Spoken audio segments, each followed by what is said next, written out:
who enjoys laying hurt on his opponents. The young Mexican star already ticks plenty of the boxes for the 25-year-old Phoenix fighter has rapidly become one of the biggest names in the super middleweight division, amassing an impressive record of 25 wins with 23 by way of knockout. First time he's ever been past 7 rounds. Knockdown scored! Bringing a powerful straight jab to the party, Benavidez sets up his attacks with poise and precision before bludgeoning opponents to defeat. Bending down, takes another right hand left hook. This one is Benavidez! A fearless assassin. Aggressive style. After winning a world title at the young age of 20 for the WBC super middleweight title, big things were expected of Benavidez, but issues outside the ring and his potential lack of discipline with weight has seen him stripped twice of the title. Despite these past mistakes, Benavidez is still a fighter many fight fans believe can continue to do damage against some of the very top stars in the division. In this boxing style analysis today, I'm going to be taking a closer look in what makes Benavidez such a dangerous opponent for anyone at 168 to 175 pounds. But first up, let's take a quick look at his background. Benavidez was born into a boxing family in Phoenix, Arizona, and first put on a pair of boxing gloves at the age of 3. He also has an older brother, Jose, who has also had a fairly successful career to date, even facing pound-for-pound star Terence Crawford at one point. David didn't have much amateur experience with a record of only 15-0. However, despite this amateur record, he was sparring the likes of Gennady Golovkin, Kelly Pavlik, and Peter Quillen between the ages of 14 and 15. David took the brave decision with his dad turning pro instead at the young age of 16. Right now, touch gloves. Benavidez was in full control as he slowly picked off his challenger with a sharp jab and thudding right hands behind the high guard of Angulo. Under a minute left here in the 5th. Oh, what a vicious right to the body by Benavidez, and he clipped him with a left hook. Putting on an impressive display of speed and power, Benavidez began to dismantle the Colombian in the middle rounds, unleashing hellacious power shots to both head and body. There's a look at this combination. This is remnants of what he did against Rogelio Porky Medina, and now David Benavidez getting a lot more comfortable here. Beginning to absorb a worrying amount of damage, Angulo was forced to tuck up behind his high guard as the young Mexican teed off with his vicious barrage of attacks. There's a right. Worried for the fighter's safety, Angulo's head trainer threw in the towel at the end of the 10th, bringing an end to the one-sided onslaught. You saw his head snap back on several occasions during that exchange, and his face is starting to swell.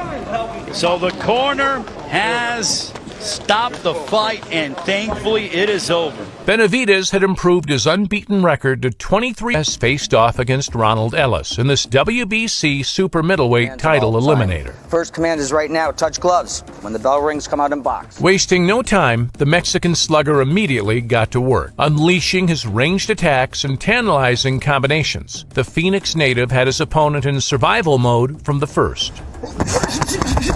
Look at that hand speed being exhibited by David Benavidez. Putting on another impeccable show of hand speed and accuracy, Benavidez battered his opponent throughout the first half of the fight as Ellis began to visibly fade. Look at this, a right hand to the body by Benavidez. He is starting to bully Ronald Ellis around that ring. Continuing with his onslaught, Benavidez relentlessly busted up and broke down his opponent up until the 11th, when referee Johnny Callis finally stepped in and called a halt to the contest. Took to the body. Johnny Callis, you have every reason to stop this fight. Whenever you want, Johnny, stop this fight. A left hook to the body. Ronald Ellis in serious trouble. This one is over. Ellis showed admirable determination and an iron chin to remain on his feet throughout. But the Mexican monster once again put his incredible speed and power on display for all to see. A 6-foot Romanian with a tough pressure fighting stalker style. He won this in split decision, becoming the youngest world champion in boxing at the time at 20 years old. After winning this bout in a close split decision, he'd once again face the Romanian, putting on a much more polished display, winning by unanimous decision. It wasn't too long after this that he would be stripped for testing positive for an illegal drug. However, after this ban, he soon came back facing Andrei Dirrell in a convincing display to show why he still deserved to be the champion. Unfortunately, Benavidez lost his title again for missing weight, and this is a concern as I really hope his ill discipline outside the ring doesn't end up haunting him again in the future. Maybe a move up to £175 sooner rather than later might be a smarter option for Benavidez. But now, let's go into the Benavidez fight. It's clear overall he has an aggressive swarmer-like style. That's not to say he doesn't have other attributes, as the man from Phoenix also has good counter-punching and good use of quick combination punching, especially considering his size. However, his larger frame and bullish power are something that he relies on a lot to get advantage over his opponents.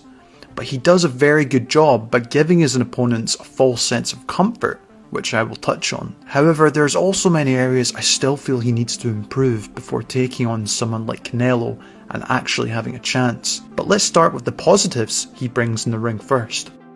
You'd think he'd try to use his reach to his advantage all the time. However, he very much takes advantage of his high guard instead, where he looks to draw in his opponents to attack him. Many of his competitors will throw unnecessary shots and only hit the gloves or the arms and not really hit him cleanly at all. This is where we will see Benavidez wait for his opponent to throw a punch before he pitches back with a quick, powerful catch counter that aims to do damage. And once he has them hurt, Benavidez turns up the heat. He is most comfortable when he's on the front foot applying pressure. But for the most part, he likes to take his time with this, and you almost get a sense that he's just waiting for the inevitable to happen. His higher guard certainly helps to draw in his opponents, and it also helps him able to get into a position to fight on the inside. But the man from Arizona takes advantage of his larger frame and power by walking down opponents that are hurt or who like to box in the back foot by trapping them in the corners. Here, Benavidez is best sitting down on his shots, throwing his famous quick combination punches. The other aspect I like about him is when applying pressure is his powerful strong spear jab from a lower guard. He uses this to help push back his opponents so he can get them on the ropes. The Arizonan will also mix it up, throwing a lead right hand before quickly shifting with his left hook. Combination and punch flurries. As just touched on, when Benavidez has you hurt or trapped in the ropes, this is where he will usually sit on his shots and throw those explosive quick combination flurries which have taken out many opponents. It helps that he is very powerful, but he's also very quick when throwing these punches. The variation of his combinations is also very good, as he tends to throw a lot of angled hooks. Benavidez went to Philadelphia to face off with tricky southpaw Dennis Douglin. Dennis, Mama's boy, Douglin. Walking his opponent down throughout, the Mexican's power shots began to take an effect in the sixth when the tiring southpaw was trapped on the ropes taking consistent bombs. Body shot, right hand up top. Douglin clearly impacted here. Bad shape. Mouthpiece just went out of Douglin. Battling through and refusing to wilt, Douglin displayed amazing bravery, but found himself down in the ninth from a flurry of uppercuts to the head. First time he's ever been past 7 rounds.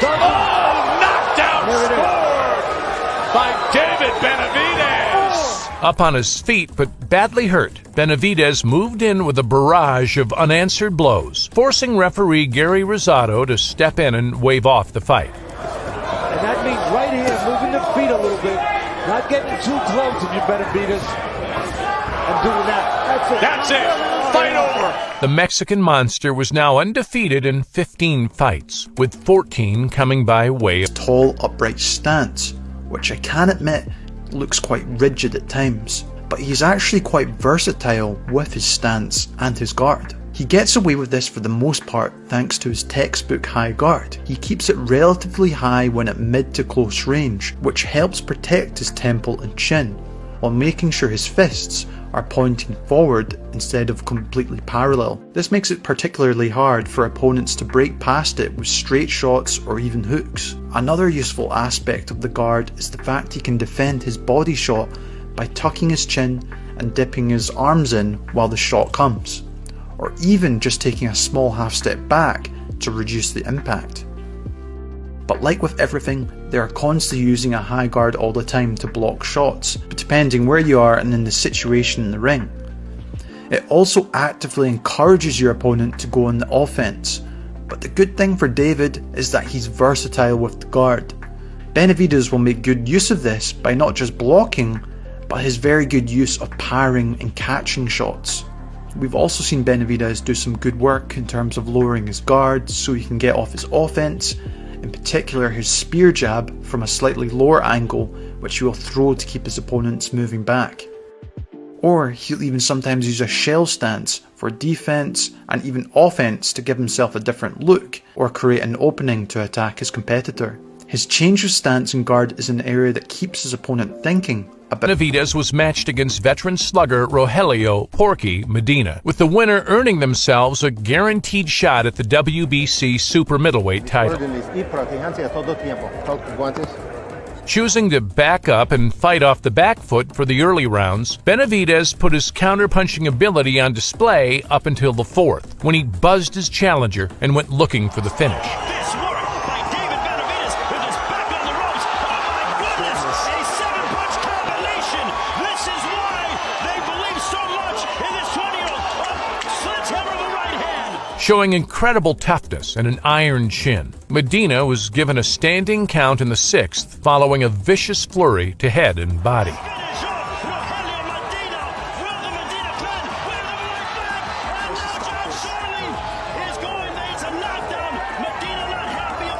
Absorbing a dangerous amount of damage throughout, but still determined to continue, the rugged veteran was finally sent to the canvas after a devastating uppercut landed to the body.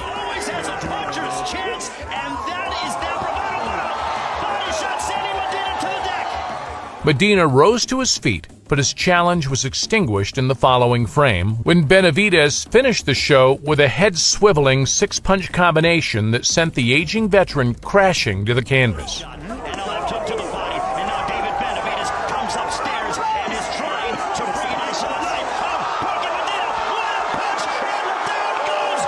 It was a knockout of the year contender from Benavidez, as well as his 10th consecutive knockout victory. Has stepped in against J. Leon Love in front of a packed house in Arlington, Texas. Protect yourselves at all times. This is good. This is good. Touch him up. Good luck.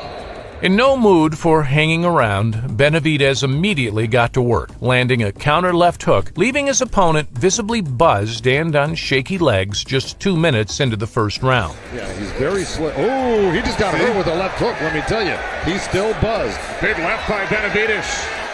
Wasting no time, Benavidez went hunting for the finish, catching Love with a crunching right hand and a barrage of blows, prompting referee Lawrence Cole to intervene and call a halt to the contest in the second stanza. Oh, big right by Benavidez. That's it. It was another destructive performance for Benavidez, who added another impressive knockout to his growing record within the first 2 years of his professional career. Benavidez faced off with the Vermont Bully in what was supposed to be his first step up in competition. Punch right there. Touch it out the leg to both of you. Eager to impress, the young slugger immediately set about his opponent with blistering combinations to head and body. You look at Benavidez, there's a right to the body. Double left. Forced onto the back foot and into survival mode, Cobbs was dismantled in just 2 rounds after absorbing consistent unanswered attacks from the promising Mexican star, leaving the referee no choice but to wave off the contest. It's survival mode now for Kevin Cobbs. Take that knee right to the body. So the ref's going to stop that as soon as there it is. And that's it. It was an impressive performance for Benavidez, who looked to be an exciting prospect for the future.